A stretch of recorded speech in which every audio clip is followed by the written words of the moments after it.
বলবো এখন কাকে দিলে বেশি উত্তম হবে।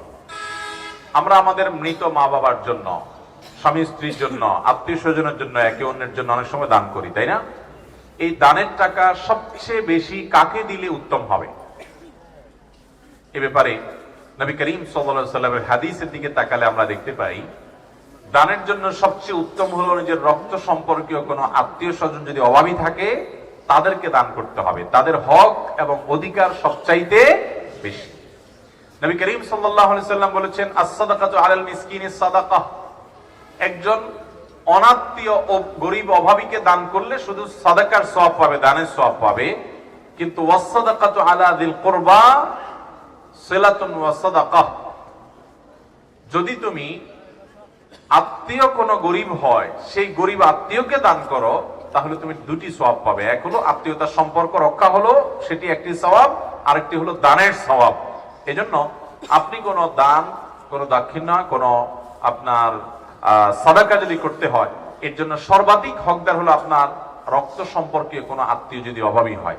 ধরুন আপনি নিজে প্রাপ্তবয়স্ক, আপনার প্রাপ্তবয়স্ক ভাই আছেন অভাবী, তাহলে ভাইকে আপনি অগ্রাধিকার দিবেন। আপনার বোন আছেন অভাবী, তাদেরকে অগ্রাধিকার দিবেন। ভাতিজা ভাতাজি অভাবী আছে, তাদেরকে অগ্রাধিকার দিবেন। আপনার চাচা ফুপু গরিব আছেন, তাদেরকে অগ্রাধিকার দিবেন। এরকম লোকদেরকে, রক্ত সম্পর্কে আত্মীয় স্বজনকে অগ্রাধিকার দিবেন। এর মানে আবার এটা না যে শুধু তাদেরকেই দিবেন আর কাউকে দিবেন না, এদেরকে অগ্রাধিকার দিবেন, এদেরকে আগে দিবেন, এরপরে বাকিদেরকে দিবেন। এটা হলো সবচেয়ে উত্তম।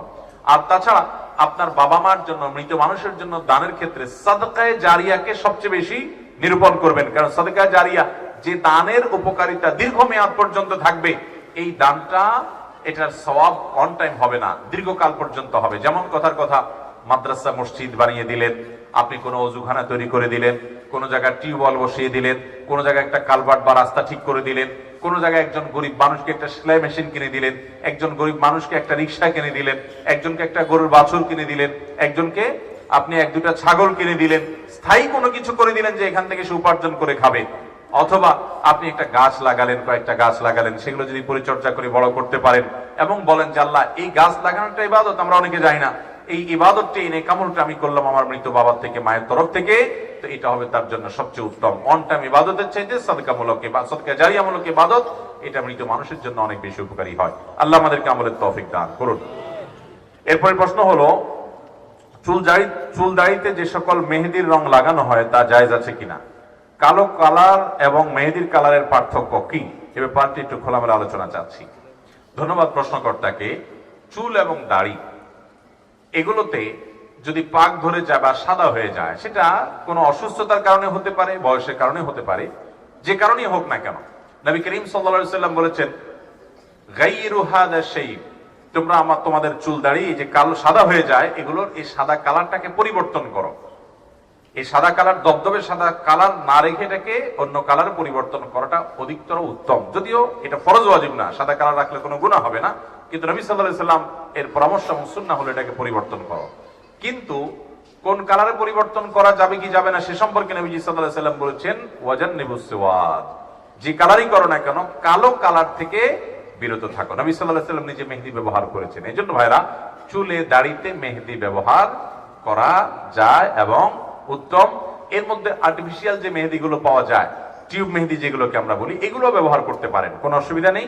এগুলো ব্যবহার করলে কোনো সময় দেখা যাবে যে ত্বকের উপর থেকে একটা আলাদা আবরণ পড়ে গেছে, সেটা হয়তো ঝরে ঝরে পড়ে যাচ্ছে, তাতে অসুবিধা নেই।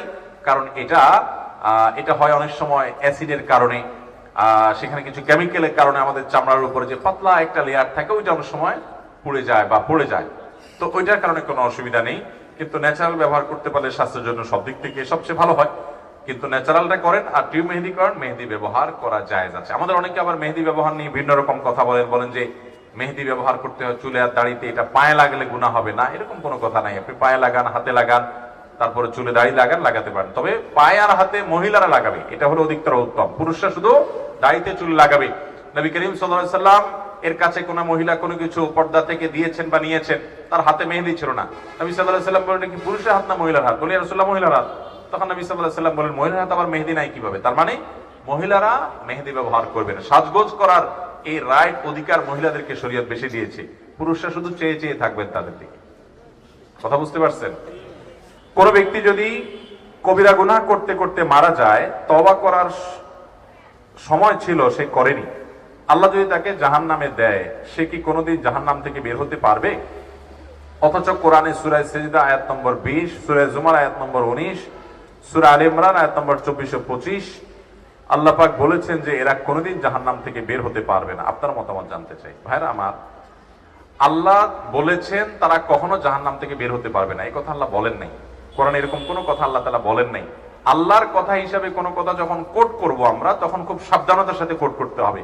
কারণ আল্লাহর নামে যদি কেউ মিথ্যা কথা বলে, নবী করিম সাল্লাল্লাহু আলাইহি ওয়াসাল্লাম বলেছেন, মান কাযাবা আলাইয়া মুতাআম্মিদান ফালিয়াতাবাওয়া মাকআদাহু মিনান নার। আমার নামে কেউ মিথ্যা বললে তার ঠিকানা সে যেন জাহান্নামে নিশ্চিত জেনে রাখে, সে জাহান্নামের রিজার্ভেশন করে ফেললো টিকেটের। আল্লাহর নবীর নামে মিথ্যা বললে যদি এরকম ভয়াবহ হয়, আল্লাহর নামে মিথ্যা কত বড় ভয়াবহ হবে। এবার আসি মূল জায়গায়। যে আয়াতগুলো কোট করেছেন প্রশ্নকর্তা, সেগুলোতে বলা আছে খালিদিনা ফিহা বা এই জাতীয়, অর্থাৎ যেটার অর্থ হলো জাহান্নামে যাওয়ার কথা বলে আল্লাহ বলেছেন সেখানে সে চিরকাল থাকবে। এই যে জাহান্নাম থেকে আর কোনোদিন সে বের হবে না, বের হতে পারবে না, এরকম কথা আল্লাহ রাব্বুল আলামিন বলেন নাই। এখন কথা হলো চিরকাল থাকবে বলছেন, তো তার মানে তো আর বের হতে পারবে না। না, চিরকাল থাকবে বলছেন এর মানে এটা সবসময় নাও হতে পারে। আমরা যাবজ্জীবন বলি না, যাবজ্জীবন। এই যাবজ্জীবন এর মানে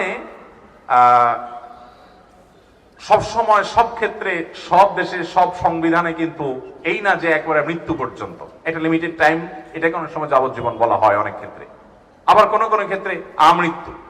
তো নবী করিম সাল্লাল্লাহু আলাইহি সাল্লামের হাদিসে, কোরআনে কারীম বিভিন্ন আয়াতে বিভিন্ন অপরাধী যারা কবিরা গুনাহে লিপ্ত হবে তাদের চিরকাল জাহান্নামে থাকার কথা বলা হয়েছে। এখানে চিরকাল বা আজীবন জাহান্নামে থাকার মানে একেবারে অনন্ত অসীমকাল কোনোদিন বের হতে পারবে না, এই ব্যাখ্যা মুসলিম স্কলার যারা ছিলেন নবী করিম সাল্লাল্লাহু আলাইহি সাল্লামের যুগ থেকে আজও পর্যন্ত, প্রায় সমস্ত মুসলিম স্কলারদের ব্যাখ্যা একটাই, সেটা হলো এখানে তারা কোনোদিনই বের হতে পারবে না, এই উদ্দেশ্য না। আহলুস সুন্নাহ জামাতের বিশ্বাস, আকীদা এটা না। এর একটা কারণ এটিও হতে পারে যে অপরাধগুলো যারা করেছে এটাকে হালাল মনে করে, বৈধ মনে করে, আল্লাহর বিধানের প্রতি তোয়াক্কা না করে, তারা যদি কেউ আল্লাহর হালালকে হারাম মনে করে, হারামকে হালাল মনে করে, সেই ইমান থেকে খারিজ হয়ে যায়, সেই হিসাবে চিরকাল থাকতে পারে। বাট অপরাধ করেছে, অপরাধের বোধ ছিল, অপরাধ বোধ থাকার পরও সে স্থায়ী জাহান্নামী হবে না। নবী করিম সাল্লাল্লাহু আলাইহি সাল্লাম থেকে অসংখ্য হাদিস বর্ণিত হয়েছে, বুখারীর একটা হাদিস শুধুমাত্র উল্লেখ করি। নবী করিম সাল্লাল্লাহু আলাইহি সাল্লাম সর্বশেষ জাহান্নাম থেকে বের করা মানুষের কথাও হাদিসে বলেছেন যে কিভাবে তাকে বের করা হবে, তার দৃশ্য পুরা চিত্রায়ন করেছেন নবী সাল্লাল্লাহু আলাইহি সাল্লামের হাদিসে। অতএব বোঝা গেল জাহান্নামে একবার গেলে চিরকাল জাহান্নামে থাকবে, এই বিশ্বাসী হলো আহলুস সুন্নাহ জামাতের বাইরের কিছু সম্প্রদায়, মুতাজিলা সম্প্রদায়। এই মুতাজিলা সম্প্রদায়ের অস্তিত্ব আজ পৃথিবীতে খুব একটা নাই, কিন্তু আমাদের দেশে অনেকেই এই সম্প্রদায়ের এই বিশ্বাস ধারণ করেন। কোরআন বুঝতে হবে সাহাবায়ে কেরামের বুঝ অনুযায়ী, ব্যাখ্যা অনুযায়ী, নবী সাল্লাল্লাহু আলাইহি ওয়াসাল্লামের ব্যাখ্যা অনুযায়ী, সালাফে সালেহিনের ব্যাখ্যা অনুযায়ী। সেখানে ইসলামের ইতিহাসে 1400 বছরের যুগে সকল উলামায়ে কেরাম যে ব্যাখ্যা বুঝলেন, আমরা যা বুঝলেন, আমরা তার ভিন্ন কিছু বুঝলে সেটা কল্যাণের চাইতে অকল্যাণ বেশি হতে পারে এবং বিভ্রান্তির দিকে নিয়ে যেতে পারে।